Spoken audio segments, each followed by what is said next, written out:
Let's start with this. Animation studios from around the world bring their unique perspective to the Star Wars universe through a series of short films. That's all it says about season 2 of Star Wars Visions, now currently airing on Disney Plus. Now, if you don't know, now you know. For everything you do, we do a one sentence review.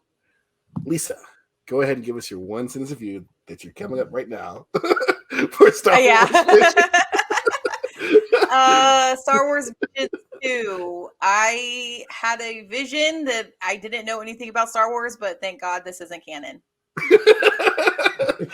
See, she's the best at this. She's so good. Like you didn't write this down. She just came off the top of her head. That girl good. Jason, go ahead. Hit us. I wish the sequel trilogy of Star Wars had a Vision 2.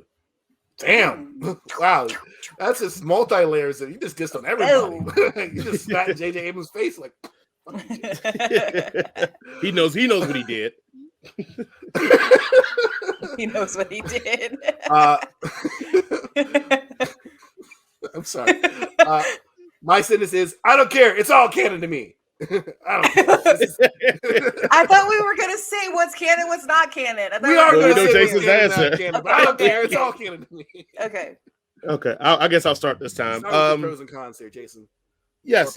So my pros, I probably just outlined some of the episodes. So Sith was a pro for me. Looked amazing. Probably the best looking thing that they've made out of 1 and 2. Screecher's Reach was a plus for me because I like the ending, and I was like, oh, that's a nice twist where, the bad guys, okay, cool. Bad guy was still the bad guy. Journey to the Dark Head felt like Naruto to me. So I was all in on that. And then the Spy Dancer, I really, really enjoyed, even though it was very predictable, but I loved the look of it and the spectacle of it all. But yeah, those are my 4 pros right there. All right. Lisa, would you like to go next? Sure. As she stares at a blank screen. Here we go, bro. Yeah, I have nothing. So my pro was I love it when shows do this. Like it's very like Love, Death, and Robots. I love seeing stuff like this because it also gives animators a chance to like kind of get their name out there or just like do little things, pet projects. I love the one that you said that looked like Naruto. That was the one I actually watched that one twice. Yeah, really which I shouldn't have because I didn't get to watch the last episode because I watched.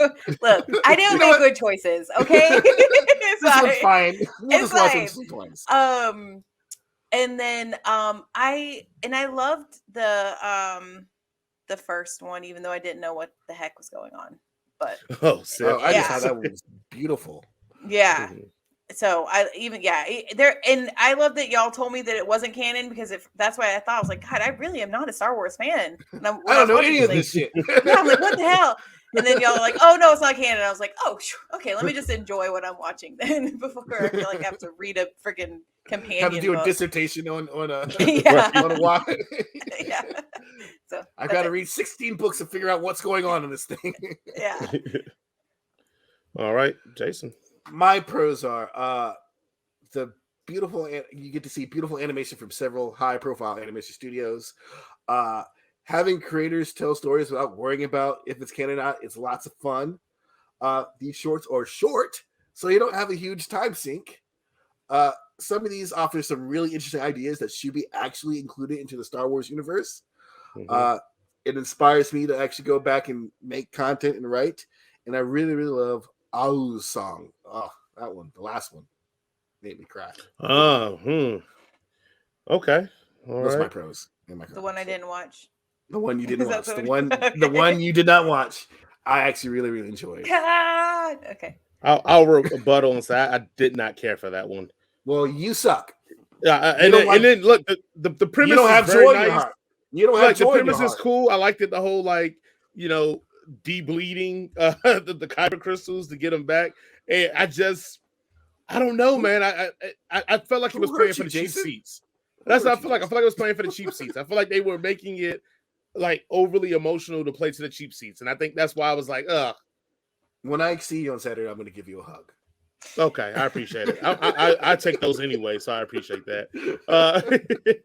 Let me go into my cons. My cons were, let's be real. I'm gonna think my theme in the cons. I'm just going to sum it up to anyone that had an annoying kid is my con, and that's why I only had 4. Because in the stars, the little sister annoying as hell. I'm your mother. The little girl has a dope mother and is annoying as hell. The bandits of Galak. The little kid was keep doing stupid stuff, knowing they on the run, made me annoyed as hell. Stop doing the Jedi stuff, kid. Right. The only one, like the Pit and Au's song, are the only ones that really didn't have annoying kids. But like, I think the Pit, the premise was too, I guess, manufactured for me, because I feel like in the process of them digging that hole when the city is being built, nobody ever. What's that big hole over there for? right. But then why are you digging this hole? Y'all didn't dig up no ladders and no shit. Right. And I get the symbolism of it, but I just felt like that was just a stretch to be like, oh, they heard their voices, so now they're going to come when nobody questioned any of that stuff through the whole time. Like, even in our society, it'd have been 2 or 3 knuckleheads and that we'd have called crazy. You'd been like, oh, it's a hole down there. People can't get out of it. We'd have been like, oh, get out of here, crazy. Time out. Everybody in that city would have known that hole in there, and they would have thrown shit in there, and they would not have cared. Right. Motherfuckers down that hole. They would be pissing off that hole. Look at them fuckers down there shitting in the hole. They wouldn't have given 2 shits if people were in there. If this is the real world. And like I said, and the black kid had to die. Yeah, I hated that too. Which I saw the symbolism they did there, but I was I got it. That's what I felt like too. I was like, I'm not the woke go broke crowd, but I was like, yeah, you were really hitting this right on the head here. Thanks. Yeah. And then Ayu's song again, like I said, I just thought they were playing for the cheap seats on there, so I enjoyed the premise. I just couldn't get with it. But yeah, those are my cons. Lisa, I know your whole cons is the whole Star Wars universe. No, I love Star Wars. Star Wars. So my con is, I thought like each episode was either a hit or miss. So it wasn't like, hey, it's okay. It was either I loved it or I hated it. And then there were just some episodes that were just so tropey, and I just felt like it was a trope with just Star Wars in the background. I hate that shit. Like the one with the you said with the mom with the racer, and she's like, I'm embarrassed by you. I'm like, what the fuck? You're not. Like, who I sent you to pilot school. And she's literally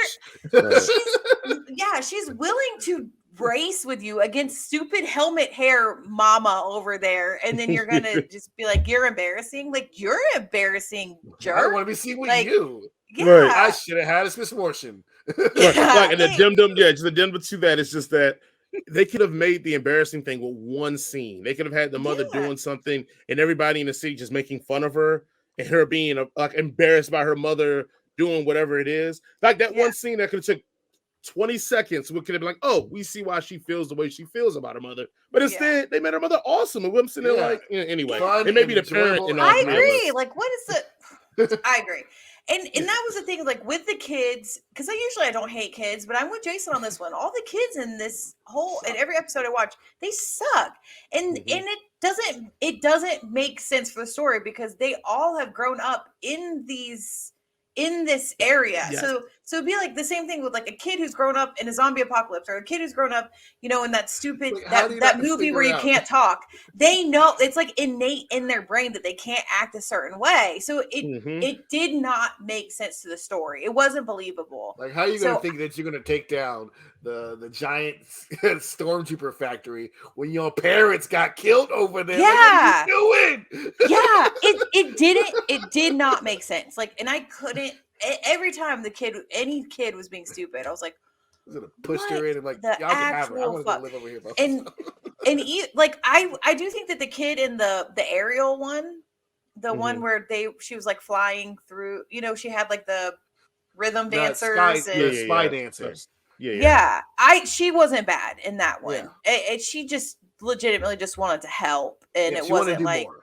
And she wanted to do more, and she did come back and actually she was useful. So she didn't cause the problem, which was nice. Right. So that one was my favorite one. I think I take really it back, not the Naruto one. I think that one was my favorite, especially the way it ended.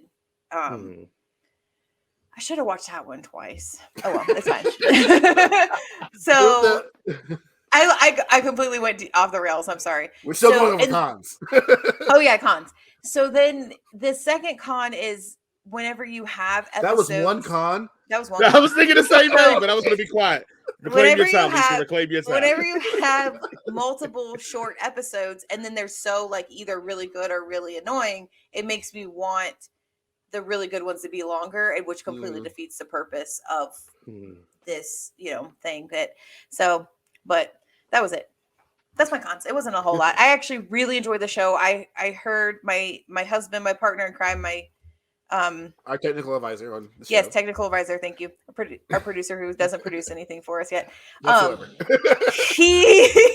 He started watching season 1, and he said season 1 is amazing. He calls me. He's like, "Why did I not see this?" And I'm like, "I know. Why did you not see this?" So I'm gonna go back, I think, and watch season 1 because I love stuff like this. Anything that just lets me just detach and remember why I love Star Wars. I'm here. Text us when you see The Ninth Jedi. Okay. Finn.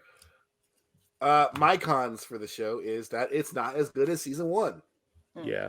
And Aardman Films needs to stick to Wallace and Gromit and not make Star Wars shorts. That's it. That's it.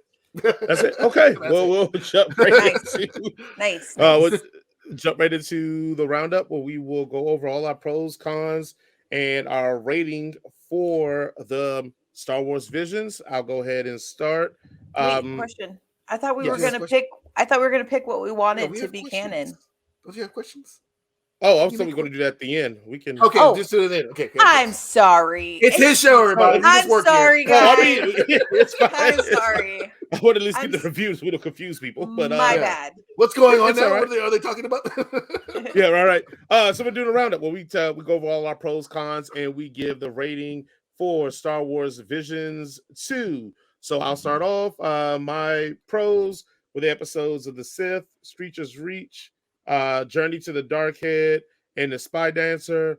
My cons were pretty much anything that had annoying kids in it. So that's In the Stars, I Am Your Mother, The Bandits of Galak. But I feel like it's damn near everything at this point. And then The Pit, I just felt the premise was too unbelievable, which that feels like a dumb thing because we're talking about Star Wars. Etc. Right. And I'll use Song, I felt like they were trying to go hard to be sentimental and play to the cheap seats, and it just didn't attach me like that. All in all, like I said, I think it's not as good as season 1, but I still did enjoy it because it is Star Wars, and it's Star Wars that's not bad. So I did give it a 2.5 out of 5 for my rating. Respectable. All right, Lisa, what do you have for us? I already forgot what my pros were, but so just kidding. My pros were I loved seeing all the different animation types. I love the shorts, so you get to let you see into little sections of Star Wars. It reminded me why I love Star Wars again, and it didn't make everything canon, so it was easy to watch. Cons were anytime there was a kid, it was annoying. The tropes were too tropey and just felt like it was a Star Wars background. And the show wasn't consistent of like it just had 2 high highs and 2 low lows. And so overall, I'm gonna give it a 3 out of 5. 3 out of 5. Okay. And Jason, what are your pros and cons for Star Wars Visions 2? Pros: beautiful animation from several high-profile studios. Having new creators tell stories without worrying about canon is lots of fun. Shorts are shorts. Don't spend a lot of time watching this. Some of these are offer some really interesting ideas that should actually be added to the Star Wars universe. Inspires me to make content. And Song, I don't know how to pronounce that name. I'm sure that's exactly how you say it. Cons: this is not as good as season 1. And Aardman Studios, I love Chicken Run. I love Wallace and Gromit. Y'all need to stick doing that. Period. I'm gonna agree with Lisa. 3 out of 5. 3 out of 5. Okay. We got it. All right. So